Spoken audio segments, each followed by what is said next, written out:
Pemirsa, 17 terdakwa dalam kasus kematian anggota TNI Angkatan Darat Prada Luki Cepril menjalani sidang putusan hari ini. 17 terdakwa divonis bersalah dengan masing-masing hukuman 6 dan 9 tahun penjara serta pemberhentian tidak dengan hormat.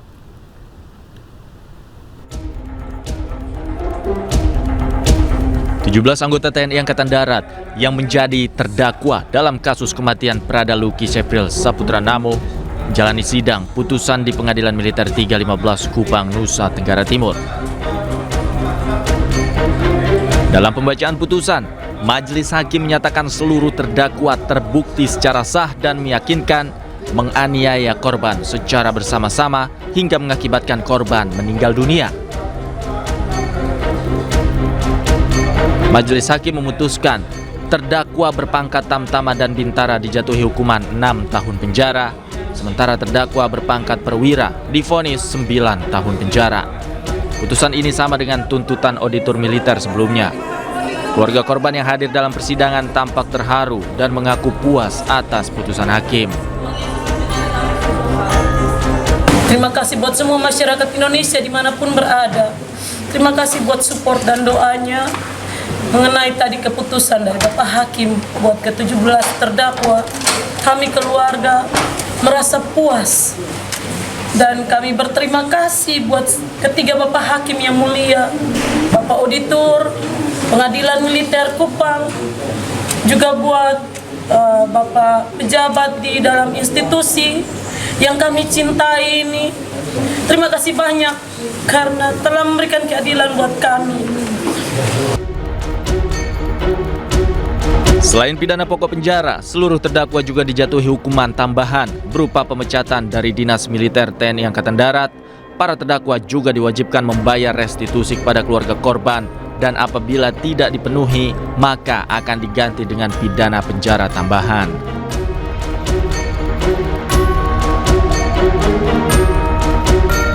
Prada Luki Namo merupakan prajurit dari Yonif TP834 Uwaka Ngamere yang meninggal dunia pada 6 Agustus lalu, diduga akibat mengalami penganiayaan di dalam barak oleh para seniornya. Prada Luki sempat dirawat secara intensif di ICU RSUD Airamo, Kabupaten Nagekeo, sebelum akhirnya meninggal dunia.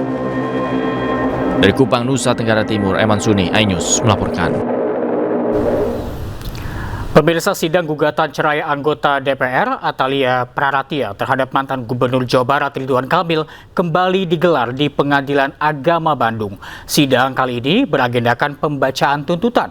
Atalia hadir langsung dengan menghadirkan 2 orang saksi, sementara Ridwan Kamil tidak hadir dan hanya diwakili kuasa hukumnya. Sidang gugatan cerai Atalia Praratia dengan mantan Gubernur Jawa Barat Ridwan Kamil kembali digelar di Pengadilan Agama Bandung, Jawa Barat. Agenda sidang kedua adalah pembacaan tuntutan yang dilaksanakan secara tertutup. Pada sidang tersebut, Atalia menghadirkan 2 orang saksi, seorang asisten rumah tangga dan kakak kandungnya. Sedangkan Ridwan Kamil tidak hadir dan hanya diwakili kuasa hukumnya. Tadi sudah dilakukan pemeriksaan saksi dan bukti-bukti dari kedua belah pihak. Jadi proses persidangan sudah dilakukan oleh penggugatan tergugat. Ya pada intinya berjalan dengan baik. Gitu. Berarti gugatan sudah dibacakan? Sudah, gugatan sudah dibacakan. Terus jawaban dari Pak RK juga sudah disampaikan. Saksi? Saksi dari Ibu Atalia sudah diperiksa juga, ada 2 orang.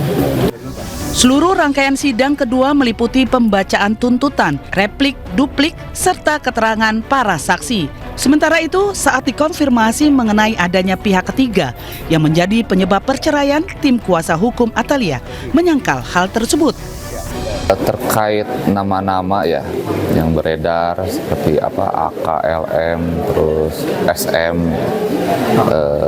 saya pastikan juga itu tidak pernah ada di dalam isi gugatan, sehingga justru kami heran juga nih, netizen melebihi dugaan dari isi gugatan kami. Sementara itu dalam persidangan kedua ini sejumlah kerabat dan sahabat terlihat hadir memberikan dukungan moral kepada Atalia.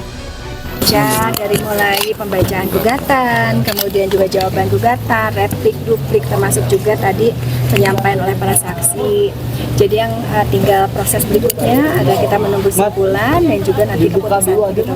Doakan saja lancar. Kita inginnya sih semakin cepat semakin baik karena alhamdulillah kedua belah pihak kan sudah bersepakat ya. Jadi mohon doanya dari semuanya ya.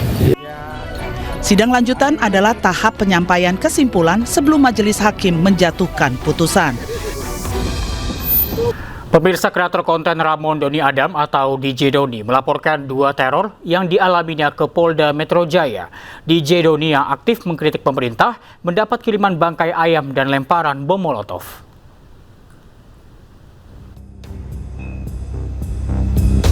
Inilah detik-detik saat 2 orang tak dikenal melempar bom molotov ke rumah kreator konten Ramon Doni Adam atau DJ Doni Rabu dini hari. Bom molotov mengenai mobil yang terparkir di garasi rumah. Kedua pelaku kemudian kabur. Polisi kemudian datang ke lokasi untuk menyelidiki peristiwa ini. Tidak ada kerusakan serius akibat pelemparan bom sebab bom langsung padam sesaat setelah dilemparkan. DJ Doni menyebut aksi pelemparan bom molotov ini merupakan bentuk teror dan ancaman. Ia lalu melaporkannya ke Polda Metro Jaya. Terus kemudian 2 hari kemudian subuh tadi tanggal 31 dini hari pukul 3.12 ada 2 orang mengarah dari taman sana datang ke sini sampai depan rumah saya, mundur sedikit baru melempar bom molotov. Itu pas bom molotovnya dilempar itu mengenai apa, Pak? Kena tembok. Tembok ini terus ke bawah. Pecahan molotovnya kena mobil semua. Tadi ada mobil sini. Selain ada 2 ancaman, kasus ancaman itu ada ancaman lain, Pak? Nggak ada. Sudah dilaporkan ke Polda ya? Sudah langsung Polda laporkan. Terus responnya seperti apa? Bagus, responnya baik, langsung cepat tanggap, ya kan. Pak Kapolsek juga malam ini udah datang, dari Kodim juga datang. Sebelumnya DJ Doni juga menerima kiriman bangkai ayam. Paket misterius itu diterima Senin lalu dalam kondisi berlumuran darah. Tak hanya itu, terdapat pula tulisan bernada ancaman yang disertai foto DJ Doni. DJ Doni dikenal sebagai kreator konten yang aktif mengkritik pemerintah.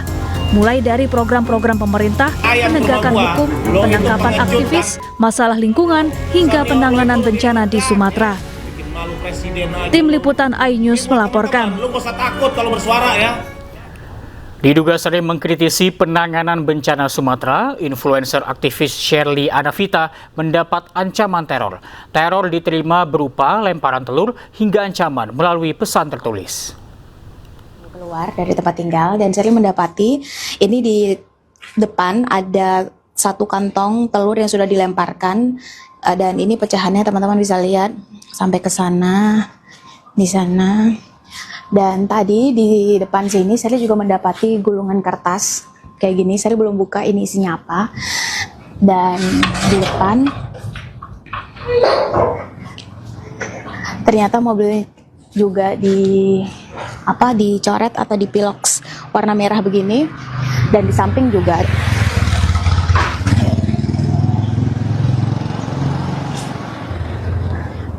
nah kita coba lihat ini suratnya isinya apa. Kita coba buka ya.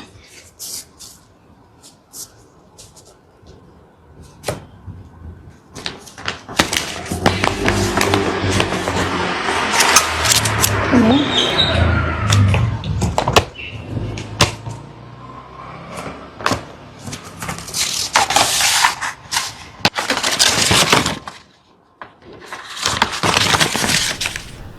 Tidak hanya Shirley, manajer kampanye iklim energi Greenpeace Indonesia, Iqbal Damanik, juga diteror. Iqbal dikirimi bangkai ayam di teras rumahnya.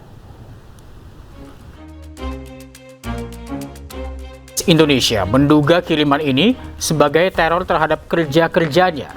Terlebih Iqbal Damanik belakangan kerap menayangkan unggahan tentang banjir Sumatera dan respons pemerintah dalam menangani bencana yang menelan korban lebih dari 1.000 jiwa. Greenpeace mengecam maraknya upaya teror terhadap masyarakat sipil. Menurut Greenpeace, kritik seharusnya menjadi pasukan untuk perbaikan, bukan dianggap ancaman.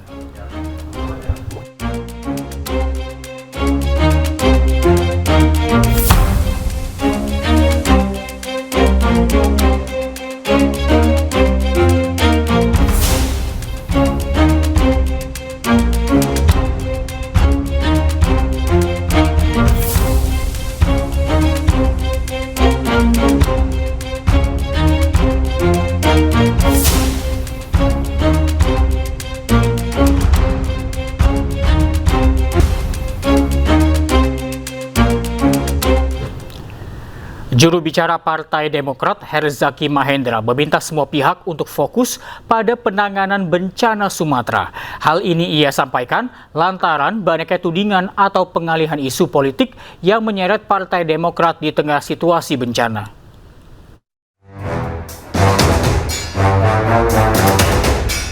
Juru bicara DPP Partai Demokrat Herzaki Mahendra menyayangkan banyaknya isu politik di tengah bencana yang melanda Indonesia, terutama bencana banjir dan longsor di Sumatera. Dirinya pun menyoroti sejumlah tudingan terhadap Partai Demokrat dan juga Ketua Majelis Tinggi Partai Demokrat yang juga Presiden ke-6 RI Susilo Bambang Yudhoyono terkait kondisi kesehatan SBY hingga tudingan dalang dibalik isu ijazah palsu Jokowi. Menurutnya, tudingan tersebut merupakan pengalihan isu di tengah bencana. Ia pun meminta semua pihak untuk tidak membuang energi terhadap isu dan rumor yang tidak berdasar dan meminta semua pihak untuk mengalihkan energi untuk pemulihan Sumatera pasca bencana. Belakangan juga muncul misinformasi terhadap Pak SBY, mulai dari rumor terhadap kondisi kesehatannya hingga beliau dituduh terlibat dalam isu pemalsuan ijazah Pak Jokowi. Isu-isu tersebut tidak benar. Sangat disayangkan perhatian kita hari-hari ini malah berusaha dialihkan ke isu-isu politik yang tidak berdasar. Pada seharusnya energi, waktu, sumber daya yang kita miliki, kita gunakan semaksimal mungkin untuk bisa membantu saudara-saudara kita yang membutuhkannya di daerah bencana. Mari kita bertanggung jawab dalam menyebarluaskan informasi, tidak mudah terprovokasi dan bersama-sama mengutamakan kemanusiaan. Saat ini yang paling membutuhkan perhatian adalah para korban di daerah bencana. Mari kita fokus pada saudara-saudara kita di sana.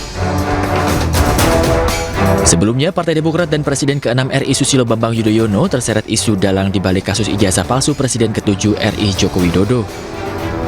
Atas tudingan tersebut, Partai Demokrat pun membantah masyarakat tidak terprovokasi dan lebih fokus pada penanganan pasca bencana Sumatera. Dari Jakarta, Tim Liputan, A-News melaporkan.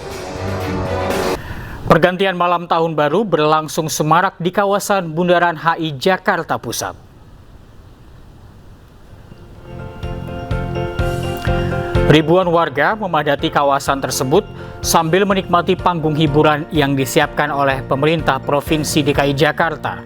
Kawasan Monas juga diramaikan warga di malam pergantian tahun baru. Untuk memeriahkan malam perayaan, berbagai hiburan visual disiapkan di kawasan Monas, air mancur menari dan juga video mapping.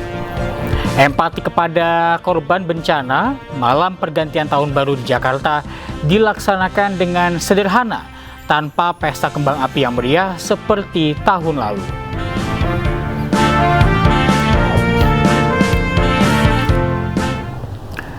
Pemirsa, pertunjukan drone memukau menghiasi langit Jakarta di pergantian tahun 2026.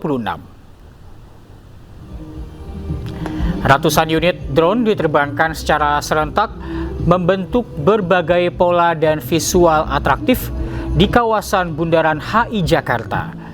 Visual memukau memanjakan mata para pengunjung di momen malam pergantian tahun menuju 2026.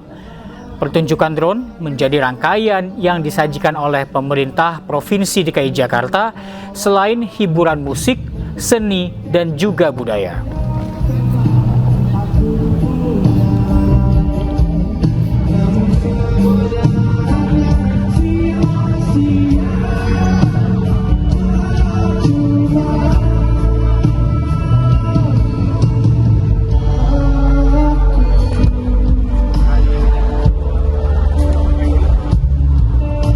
Nasional pertama kami di bulan Mei, doakan semuanya lancar teman-teman ya.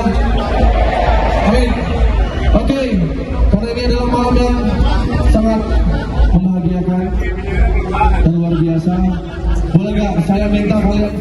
Sementara itu, meski sempat diguyur hujan, pertunjukan drone di kawasan Pantai Lagun Ancol tetap berlangsung.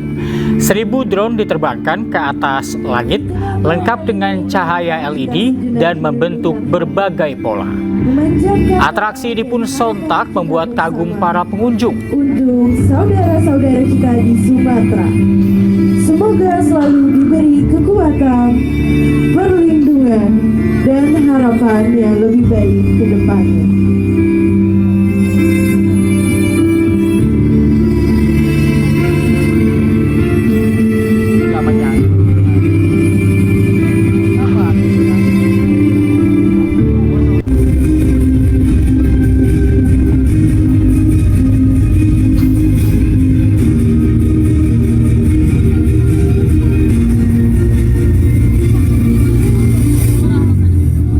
This is Ancol Beach Light Symphony.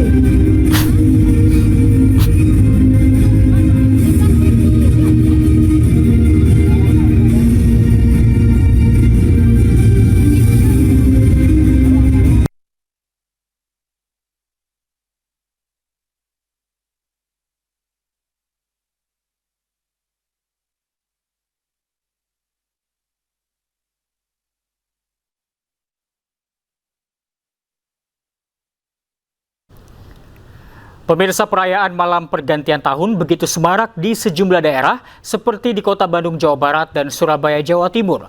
Warga memadati sejumlah lokasi wisata menyaksikan pesta kembang api.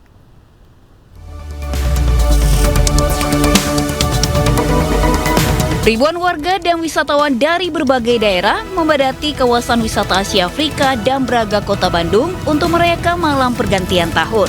Masyarakat sengaja datang ke kawasan ini untuk melihat langsung pesta kembang api yang mewarnai langit Kota Bandung. Warga berharap perekonomian negara lebih baik tahun 2026. Sementara akibat penumpukan wisatawan dan kendaraan di kawasan ini, arus lalu lintas sempat macet total. Keadaan sekarang ini crowded atau kayak gimana sih Bu untuk tahun baru? Biasa, rame banget, seru banget sih. Nah, apapun Bu harapannya? Ya, mudah-mudahan semuanya jadi lebih baik lagi. Keramaian warga menyambut tahun baru 2026 juga terjadi di ikon kota, Jalan Tunjungan, Surabaya. Warga dan wisatawan dari luar kota senang melihat kembang api yang dibawa sendiri oleh masyarakat di sekitar kawasan ini. Antrean kendaraan pun membadati jalan hanya untuk menyaksikan kembang api. Tahun baru di Surabaya ini. Harapannya tahun baru 2026 ini apa ke depannya? Lebih baik, banyak hal baik yang datang dan datang semua urusan.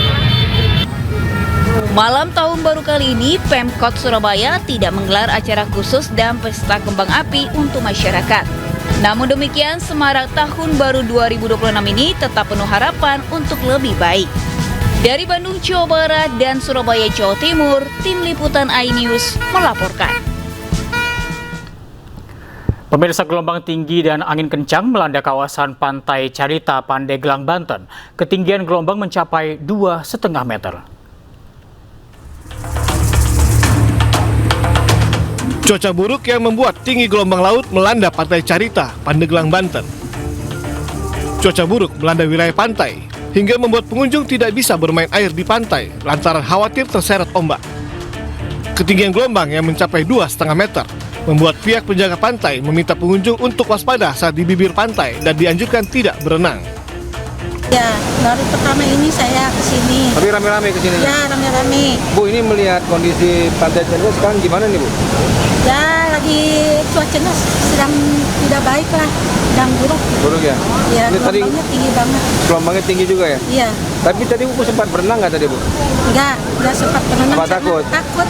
Nah, tapi dengan demikian, petugas Balawisa yang sudah kita siapkan di masing-masing destinasi pariwisata telah mampu memitigasi semua resiko dan kedaruratan yang mungkin akan terjadi. Saat ini Pantai Carita kerap dilanda angin kencang dan gelombang tinggi.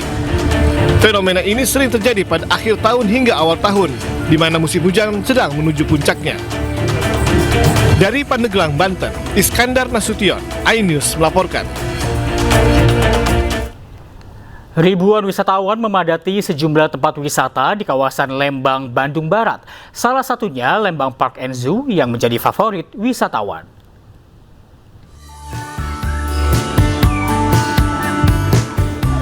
Lembang Park and Zoo yang berada di Jalan Kolonel Masturi, Bandung Barat ramai dikunjungi ribuan wisatawan.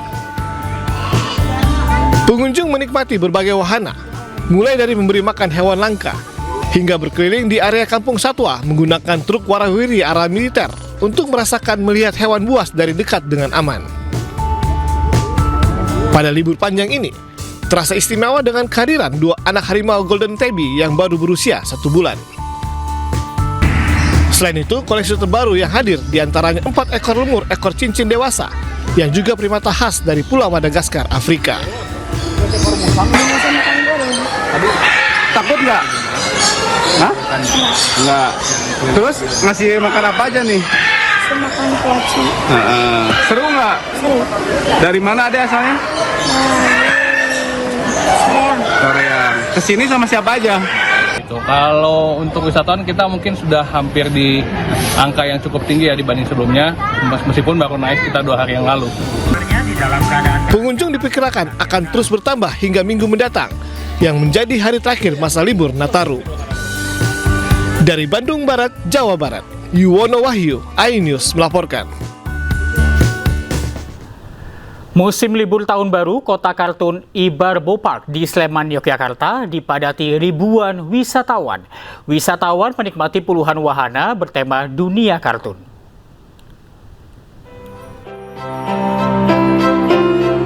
Berlibur ke Yogyakarta belum lengkap rasanya jika belum berkunjung ke destinasi wisata menarik dan viral di media sosial bernama Ibarbo Park.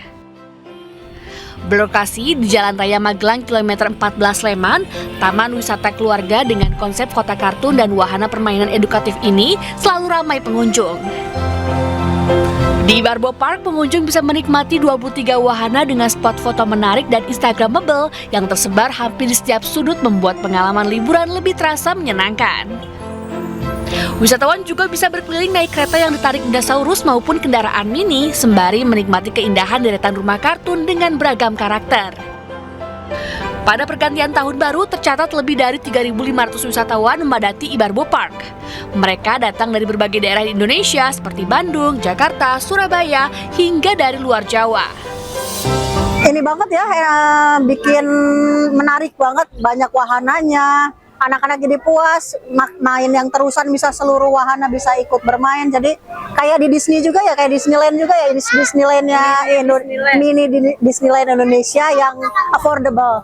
Cafe kartun kita ini unik banget karena ini konsepnya seperti di kota kartun ya.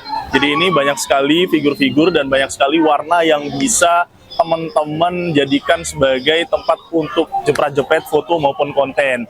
Dan selain itu teman-teman bisa duduk-duduk santai di depan dari kota kartun ini atau kafe kartun ini sambil menyaksikan berbagai macam wahana yang ada di sekitar sini, seperti itu.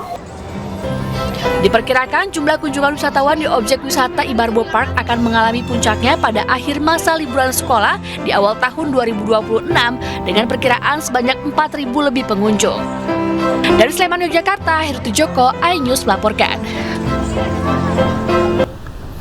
Ribuan warga Purwakarta, Jawa Barat antusias menyambut pergantian tahun baru dengan menonton air mancur menari di Taman Sri Baduga. Warga rela berdesakan untuk menonton pertunjukan.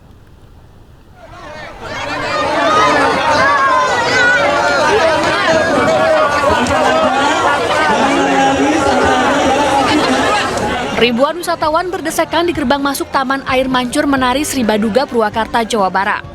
Warga rela berhimpitan demi menyaksikan pertunjukan air mancur menari pada momen pergantian tahun. Ribuan warga yang datang dari berbagai kota mengaku senang menyambut tahun baru bisa menyaksikan pertunjukan air mancur yang indah. Pemda Purwakarta memberikan 7.000 tiket gratis bagi masyarakat untuk menikmati keindahan ikon Purwakarta tersebut.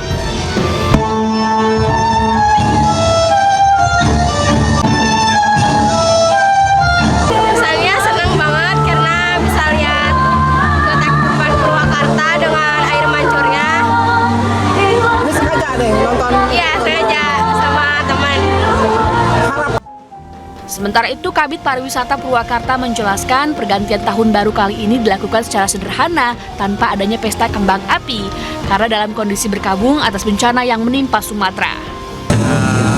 Kita merayakannya sederhana karena kita masih berkabung saudara-saudara kita dari Sumatera, tapi tetap kita menghibur warga masyarakat Purwakarta dengan menghadirkan pertunjukan air mancur Sri Baduga.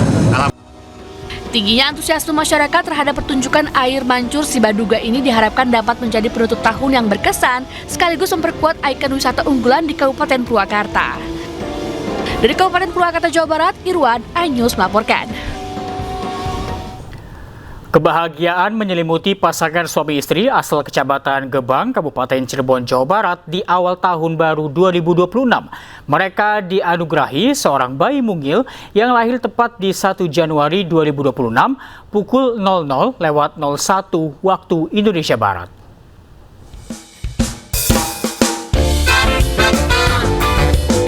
Momen bahagia dirasakan pasangan suami istri asal Kecamatan Gebang, Kabupaten Cirebon, Jawa Barat di awal tahun 2026.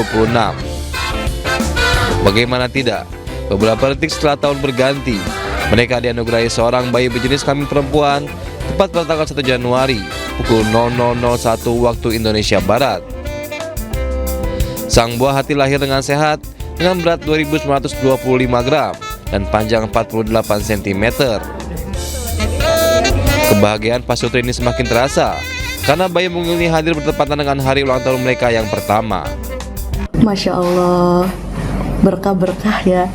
Oke. Di tahun 2026 ini. Nyangka nggak sih sama lahiran di pas momen pergantian kayak gini? Nggak nyangka. Nggak nyangka. Iya. Masya Allah, spesial banget. Oke. Informasinya ini kado anniversary ya? Anniversary pernikahan kita yang 1 tahun. Oh, ini tuh putri pertama. Putri pertama. Pihak rumah sakit mengungkapkan, pasien ibu melahirkan datang sejak sore. Ketika waktu memasuki pukul 11 malam, pasien mulai menunjukkan fase persalinan hingga akhirnya melahirkan secara normal dengan lancar. Dari Cirebon, Jawa Barat, Mahardika, iNews melaporkan. Mengisi libur anak sekolah sekaligus libur tahun baru, Taman Marga Satwa Ragunan, Jakarta Selatan semakin ramai pengunjung. Ruang terbuka hijau seluas 147 hektar ini menjadi pilihan warga berwisata, khususnya bersama keluarga. Selama libur tahun baru, jumlah pengunjung Taman Marga Satwa Ragunan terus meningkat. Ribuan warga terlihat memadati area kebun binatang, baik di area pintu masuk maupun di dalam kawasan wisata. Sejak awal libur sekolah, jumlah pengunjung tercatat tembus hampir 300.000 orang dan diprediksi puncak kunjungan terjadi hari ini. Pengunjung datang bersama keluarga untuk melihat berbagai jenis satwa, sekaligus menikmati suasana ruang terbuka hijau di Jakarta. Selain menambah jam buka lebih pagi, pihak Ragunan juga hadirkan atraksi satwa edukatif, koleksi tawa baru untuk menambah daya tarik wisata keluarga.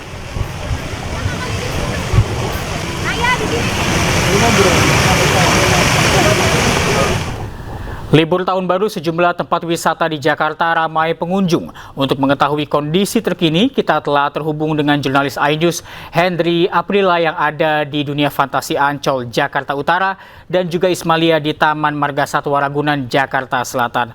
Selamat siang rekan-rekan, kita ke Hendry terlebih dahulu. Hendry, wahana apa yang menjadi favorit pengunjung di libur tahun baru ini di Dufan?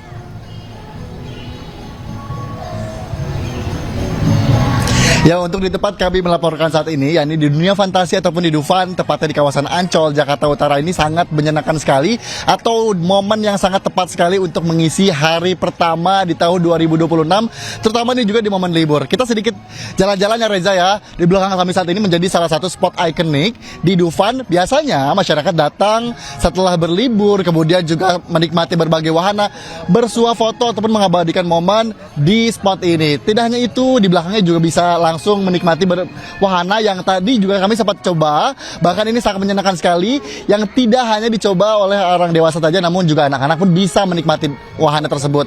Dan tidak hanya itu, Reza dan juga pemirsa, kalau memang tadi kami juga sempat berbincang kepada salah satu pengunjung ataupun beberapa pengunjung, mereka sengaja datang jauh-jauh ke Dufan untuk mengisi momen libur tahun baru di tahun 2026 ini, untuk mengisi bersama dengan keluarga dan juga teman-temannya. Dan tidak hanya itu, Reza dan juga pemirsa, tentunya juga di Dufan ini harganya cukup ekonomis, sehingga masyarakat yang juga kami sempat tanya tadi, ada yang sengaja sebelumnya tahun baru dulu di di Ancol maksud kami, kemudian melanjutkan di esok harinya untuk berlibur ataupun berjalan-jalan ke Dufan.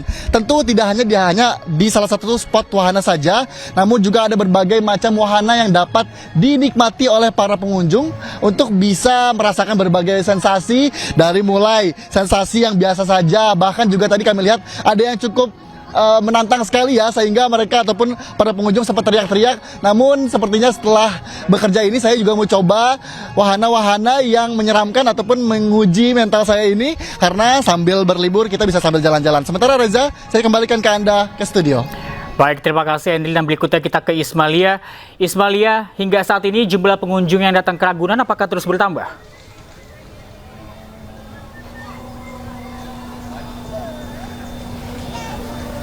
Ya, selamat siang Reza dan juga pemirsa.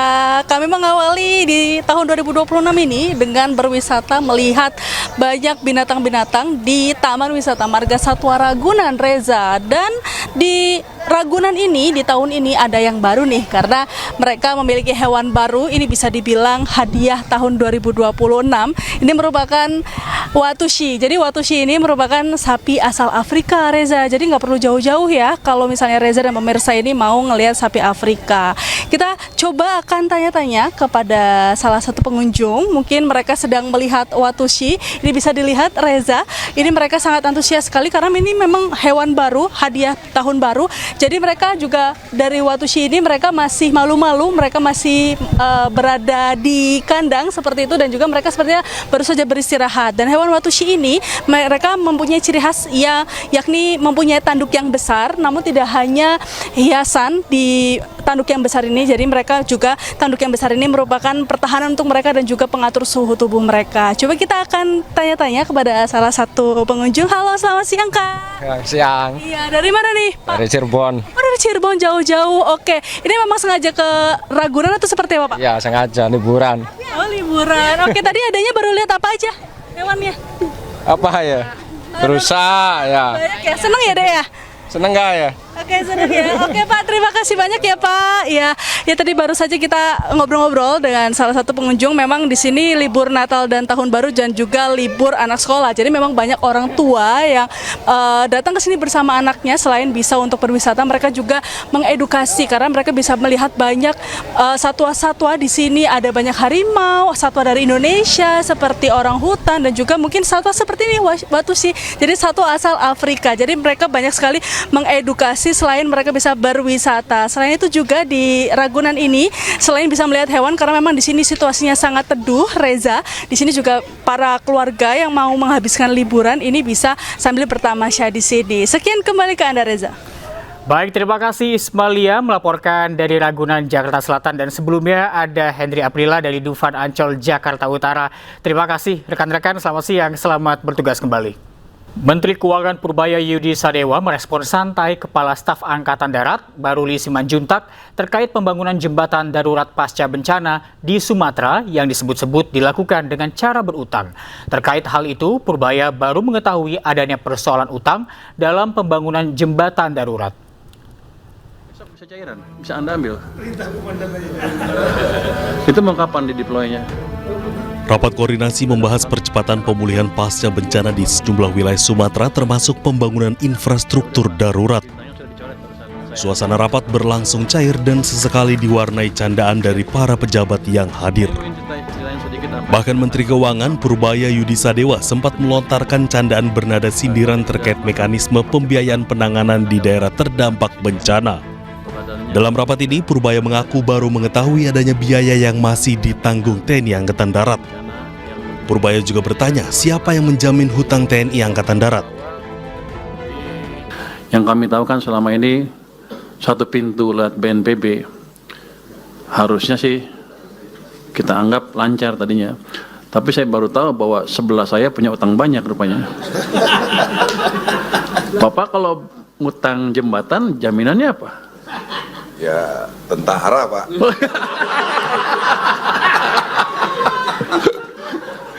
Oke. Tadi juga yang apa IPDN yang dibintangin itu besok bisa cairan, bisa Anda ambil. Perintah komandan aja. Itu mau kapan di deploy-nya? 26 tanggal 26 dibintangin. Ya udah Pak, bintangnya sudah dicoret barusan sama saya.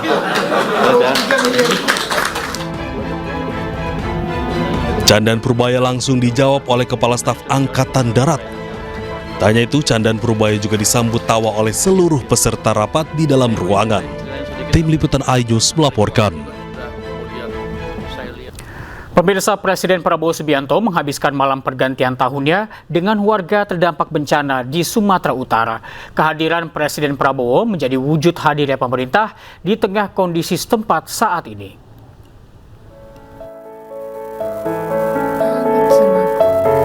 Malam pergantian tahun 2026, Presiden Prabowo menghabiskan waktunya bersama warga terdampak bencana di Kabupaten Tapanuli Selatan, Sumatera Utara. Kedatangan orang nomor 1 di Republik ini disambut antusias warga dan menjadi wujud pendampingan negara di tengah kondisi yang mereka hadapi. Dalam acara ini, Presiden Prabowo juga didampingi oleh sejumlah Menteri Kabinet Merah Putih.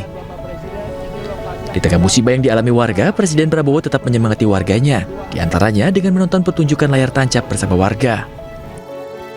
Menonton film animasi terbaik karya anak bangsa Jumbo, Presiden Prabowo menghibur warga terdampak, khususnya anak-anak. Kita menghadapi kesulitan, kita menghadapi musibah, kita menghadapi tantangan, tapi kita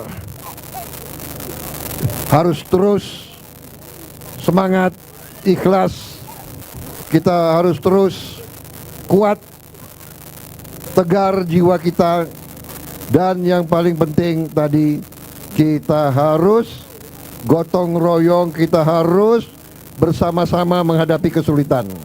Dan percayalah bahwa pemerintahmu, bahwa pemimpin-pemimpinmu, bahwa presidenmu tidak akan pernah meninggalkan saudara-saudara sekalian.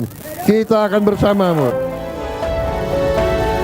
Momen tahun baru ini menjadi momen harapan baru bagi warga setempat untuk dapat pulih dan bangkit kembali menjalani kehidupan yang baru.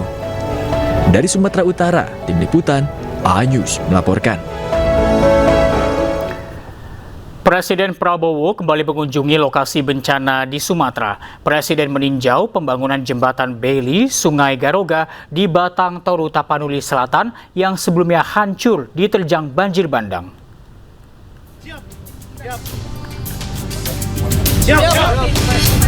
Setibanya di Tapanuli Selatan, Sumatera Utara, Presiden Prabowo Subianto langsung ke Kecamatan Batang Toru untuk meninjau pembangunan jembatan Bailey, Sungai Garoga. Di lokasi, Presiden Prabowo berbincang dengan sejumlah personil TNI dan polisi untuk mendengarkan aspirasi dan perkembangan kondisi di lapangan. Presiden Prabowo juga berkeliling untuk memastikan percepatan penyelesaian jembatan Bailey Sungai Garoga serta berbincang dengan sejumlah warga. Dalam kunjungannya ini, Presiden Prabowo didampingi Menko Infrastruktur Agus Harimurti Yudhoyono, Menteri Pertahanan Syafri Syamsuddin, hingga Gubernur Sumatera Utara Bobi Nasution. Jembatan Bailey Sungai Garoga yang dibangun sepanjang 44 meter ini merupakan solusi sementara untuk menggantikan jembatan lama yang rusak akibat bencana alam. Jembatan ini memiliki peran vital bagi masyarakat dan distribusi logistik antar wilayah.